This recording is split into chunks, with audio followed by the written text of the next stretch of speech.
ಭಾರತದ ವಿರುದ್ಧ ಮತ್ತೆ ಹೊಂಚು ಹಾಕಿದ ಒಳ್ಳೆ ನರಿ ದೇಶ ಚೀನಾ. ಆಪ್ಗಳ ಮೂಲಕ ಈಶಾನ್ಯ ರಾಜ್ಯಗಳಲ್ಲಿ ದ್ವೇಷ ಬಿತ್ತುತ್ತಿರೋ ಕುತಂತ್ರಿ ದೇಶ. ಮಣಿಪುರ, ಅಸ್ಸಾಂ, ಈಶಾನ್ಯ ರಾಜ್ಯಗಳಲ್ಲಿ ಜನಾಂಗೀಯ ಭಿನ್ನತೆಯನ್ನ ಸೃಷ್ಟಿಸ್ತಿರೋ ಪಾಖಂಡಿ ದೇಶ.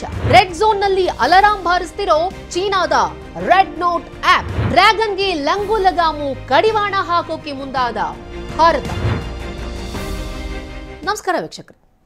ಚೀನಾ ಕುತಂತ್ರಿ ದೇಶ, ಪಾಖಂಡಿ ದೇಶ, ಗೊಳ್ಳೆ ನರಿ ದೇಶ. ಈ ದೇಶಕ್ಕೆ ನಮ್ಮ ದೇಶದ ಏಳಿಗೆಯನ್ನು ಕಂಡ್ರೆ ಒಂಚೂರು ಕೂಡ ಸಹಿಸೋಕೆ ಆಗಲ್ಲ. ಹೇಗಾದ್ರೂ ಮಾಡಿ ಭಾರತವನ್ನ ಹಣಿಯಲೇಬೇಕು ಅಂತ ತೊರಿತಾನೆ ಇರುತ್ತೆ. ನೇರವಾಗಿ ಇದು ಭಾರತಕ್ಕೆ ಯಾವುದೇ ರೀತಿ ಲಾಸ್ ಮಾಡೋದಕ್ಕಾಗಲ್ಲ ಅನ್ನೋ ಸತ್ಯ ಚೀನಾಗೂ ಕೂಡ ಇದೆ.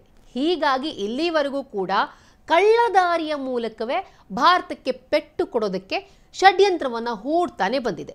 ಈಗ ಅದರ ಮುಂದುವರೆದ ಭಾಗ ಎಂಬಂತೆ ಮತ್ತೊಮ್ಮೆ ಕಳ್ಳದಾರಿ ಮೂಲಕವೇ ಭಾರತದ ಹೆಸರನ್ನ ಹಾಳು ಮಾಡೋದಕ್ಕೆ, ಭಾರತಕ್ಕೆ ಪೆಟ್ಟು ಕೊಡೋದಕ್ಕೆ ಹೊಂಚನ್ನ ಹೂಡ್ತಿದೆ ಈ ಡ್ರ್ಯಾಗನ್ ದೇಶ. ಅಷ್ಟಕ್ಕೂ ಏನ್ ಮಾಡ್ತಾ ಇದೆ ಚೀನಾ ಭಾರತದ ವಿರುದ್ಧ ಅಂತ ಹೇಳಿದ್ರೆ, ಭಾರತವನ್ನ ಹಣಿಯೋದಕ್ಕೆ ಈಶಾನ್ಯ ರಾಜ್ಯಗಳನ್ನ ಟಾರ್ಗೆಟ್ ಮಾಡಿದೆ. ಈಶಾನ್ಯ ರಾಜ್ಯಗಳ ಜನರನ್ನ ದಾಳವಾಗಿ ಬಳಸ್ಕೊಳ್ತಿದೆ. ಈಶಾನ್ಯ ರಾಜ್ಯಗಳಲ್ಲಿ ಜನಾಭಿಪ್ರಾಯವನ್ನು ಸೃಷ್ಟಿ ಮಾಡೋದು, ಅಲ್ಲಿ ಭಾರತ ವಿರೋಧಿ ನಿಲುವುಗಳನ್ನ ಸೃಷ್ಟಿ ಮಾಡೋದಕ್ಕೆ ಇನ್ನಿಲ್ಲದ ರೀತಿಯಲ್ಲಿ ಕುತಂತ್ರವನ್ನ ಹೆಣಿತಿದೆ.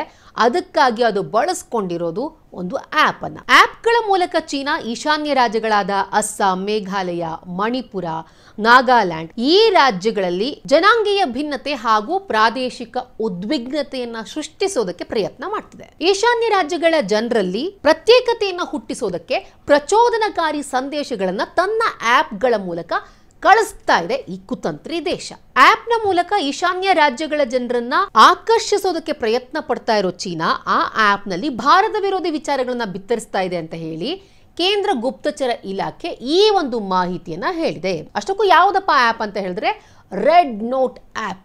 ಇದೇ ಆಪ್ಗಳ ಮೂಲಕ ಈಶಾನ್ಯ ರಾಜ್ಯಗಳಲ್ಲಿ ಭಾರತ ವಿರೋಧಿ ವಿಚಾರಗಳನ್ನ ಬಿತ್ತರಿಸ್ತಾ ಇದೆ ಈ ಪಾಖಂಡಿ ದೇಶ ಚೀನಾ. ಅಸ್ಸಾಂ, ಮಣಿಪುರ, ಮೇಘಾಲಯ, ನಾಗಾಲ್ಯಾಂಡ್ ಸೇರಿದಂತೆ ಈ ಈಶಾನ್ಯ ರಾಜ್ಯಗಳ ಜನರನ್ನ ಆಕರ್ಷಣೆ ಮಾಡೋದು. ಹೇಗಪ್ಪ ಆಕರ್ಷಣೆ ಮಾಡುತ್ತೆ ಅಂತ ಹೇಳಿದ್ರೆ, ಹಣವನ್ನು ಕೊಡೋದು. ನಿಮಗೆ ಬೇರೆ ಬೇರೆ ರೀತಿ ಹಣದ ಜೊತೆಗೆ ನಿಮಗೆ ಬೇರೆ ಬೇರೆ ರೀತಿಯ ಸೌಲಭ್ಯಗಳನ್ನು ಕೊಡ್ತೀವಿ ಅಂತ ಹೇಳ್ಕೊಂಡು ಅವರಿಗೆ ಆಮಿಷವನ್ನ ಒಡ್ಡಿ ಈ ಮೂಲಕ ಭಾರತ ವಿರೋಧಿ ವಿಚಾರಗಳನ್ನ ಬಿತ್ತರಿಸ್ತಾ ಇದೆ ಚೀನಾ ಅಂತ ಹೇಳಿ ಗುಪ್ತಚರ ಇಲಾಖೆ ಈ ಒಂದು ಶಾಕಿಂಗ್ ಮಾಹಿತಿಯನ್ನ ಹೇಳಿದೆ. ಅಷ್ಟಕ್ಕೂ ಈ ರೆಡ್ ನೋಟ್ ಆಪ್ ಇದೆಯಲ್ಲ, ಅದು ಯಾವ ರೀತಿ ಕೆಲಸ ಮಾಡುತ್ತೆ ಅಂತ ಹೇಳಿದ್ರೆ, ಅದು ಕಂಪ್ಲೀಟ್ಲಿ ಭಾರತದ ಬಗ್ಗೆ ಸುಳ್ಳು ಸುದ್ದಿಯನ್ನ ಹಬ್ಸೋದು, ತಪ್ಪಾದ ಮಾಹಿತಿಯನ್ನ ಹಾಕೋದು, ಭಾರತದ ನಕ್ಷೆ ಬಗ್ಗೆ ಮ್ಯಾಪ್ ಏನಿರುತ್ತೆ ಅದು ತಪ್ಪಾದಂತಹ ನಕ್ಷೆಯನ್ನ ಹಾಕೋದು, ಹಾಗೇನೆ ನಕಲಿ ವಿಡಿಯೋಗಳನ್ನ ಹರಿಬಿಡೋದು, ಪಾಕಿಸ್ತಾನದ ಪರ ಸುದ್ದಿಗಳನ್ನ ಪಬ್ಲಿಷ್ ಮಾಡೋದು ಈ ಆಪ್ ನ ಕೆಲಸ. ನೋಡಿ, ಈ ರೆಡ್ ನೋಟ್ ಆಪ್ ಸಾಮಾನ್ಯ ಅಪ್ಲಿಕೇಶನ್ ಅಂತ ಕಂಡು ಬಂದರೂ ಕೂಡ ಇದು ಮಾಡೋ ಕೆಲಸ ಯಾವ ರೀತಿ ಇದೆ ಅಂತ ಹೇಳಿದ್ರೆ,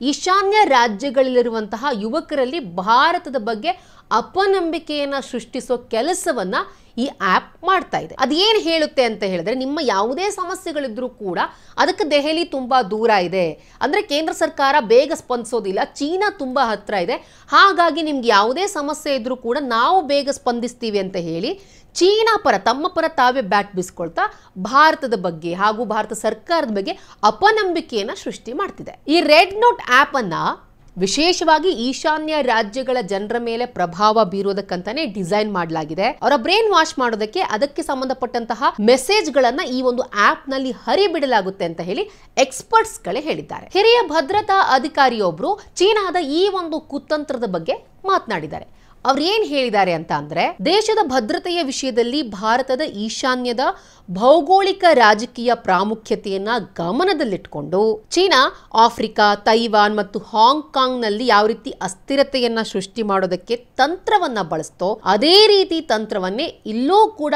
ಬಳಸ್ತಿದೆ ಅಂತ ಹೇಳಿದ್ದಾರೆ. ಚೀನಾ ಈ ರೀತಿ ಆಪ್ಗಳನ್ನ ಬಳಸ್ಕೊಂಡು ಭಾರತದ ವಿರುದ್ಧ ಗದಾಪ್ರಹಾರ ಮಾಡ್ತಿರೋದು ಇದೇ ಮೊದಲ ಬಾರಿ ಏನಲ್ಲ.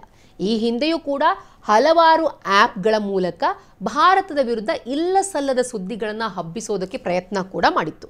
ಯಾವಾಗ ಚೀನಾದ ದುರುದ್ದೇಶ ಭಾರತಕ್ಕೆ ಅರ್ಥ ಆಯಿತೋ, ಚೀನಾದ ಆಪ್ಗಳಾದ ಶೇರಿಟ್ ಆಗಿರಬಹುದು, ಹೆಲೋ ಆಗಿರಬಹುದು, ಟಿಕ್ ಟಾಕ್ ಆಗಿರಬಹುದು, ಇವೆಲ್ಲ ಸೇರಿದಂತೆ 59 ಆಪ್ಗಳ ಮೇಲೆ ನಿಷೇಧ ಹೇರಿತ್ತು. ಈಗಲೂ ಕೂಡ ಭಾರತ ಚೀನಾದ ಈ ರೆಡ್ ನೋಟ್ ಆಪ್ ಮೇಲೆ ನಿಷೇಧ ಹೇರೋದಕ್ಕೆ ಎಲ್ಲಾ ಕ್ರಮಗಳನ್ನು ಕೈಗೊಂಡಿದೆ. ಕಳೆದ ಹಲವಾರು ವರ್ಷಗಳಿಂದ ಚೀನಾ ಅರುಣಾಚಲ ಪ್ರದೇಶದ ಮೇಲೆ ಭಾರತದ ಸಾರ್ವಭೌಮತ್ವವನ್ನು ಪ್ರಶ್ನೆ ಮಾಡ್ತಾನೆ ಬಂದಿದೆ.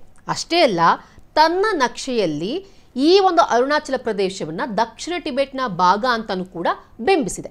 ಇದಕ್ಕೆ ಭಾರತ ಅಂದಿನಿಂದಲೂ ಕೂಡ ತೀವ್ರ ಆಕ್ಷೇಪವನ್ನು ವ್ಯಕ್ತಪಡಿಸ್ತಾನೆ ಬಂದಿದೆ. ಇದೀಗ ರೆಡ್ ನೋಟ್ ಆಪ್ ಮೂಲಕ ಈಶಾನ್ಯ ರಾಜ್ಯಗಳಲ್ಲಿ ಜನಾಂಗೀಯ ಭಿನ್ನತೆ, ಪ್ರಾದೇಶಿಕ ಅಸಮಾನತೆ ಇವೆಲ್ಲವನ್ನೂ ಕೂಡ ಸೃಷ್ಟಿ ಮಾಡೋದಕ್ಕೆ ಪ್ರಯತ್ನ ಪಡ್ತಾ ಇದೆ. ಆದರೆ ಕೇಂದ್ರ ಸರ್ಕಾರ ಮಾತ್ರ ಚೀನಾದ ಈ ದುರುದ್ದೇಶಕ್ಕೆ, ಈ ಕುತಂತ್ರಕ್ಕೆ ಕಡಿವಾಣ ಹಾಕೋದಕ್ಕೆ ಎಲ್ಲಾ ರೀತಿಯಲ್ಲೂ ಕೂಡ ಸಜ್ಜಾಗಿದೆ. ಈ ವಿಡಿಯೋ ಇಷ್ಟ ಆದಲ್ಲಿ ಲೈಕ್ ಮಾಡಿ, ಶೇರ್ ಮಾಡಿ, ಕಮೆಂಟ್ ಮಾಡಿ. ಹಾಗೆ ನೀವಿನ್ನು ನಮ್ಮ ಹೊಸದಿಗಂತ ಡಿಜಿಟಲ್ ಚಾನಲ್ನ ಸಬ್ಸ್ಕ್ರೈಬ್ ಮಾಡಿಲ್ಲ ಅಂದರೆ ಈ ಕೂಡಲೇ ಸಬ್ಸ್ಕ್ರೈಬ್ ಮಾಡಿ.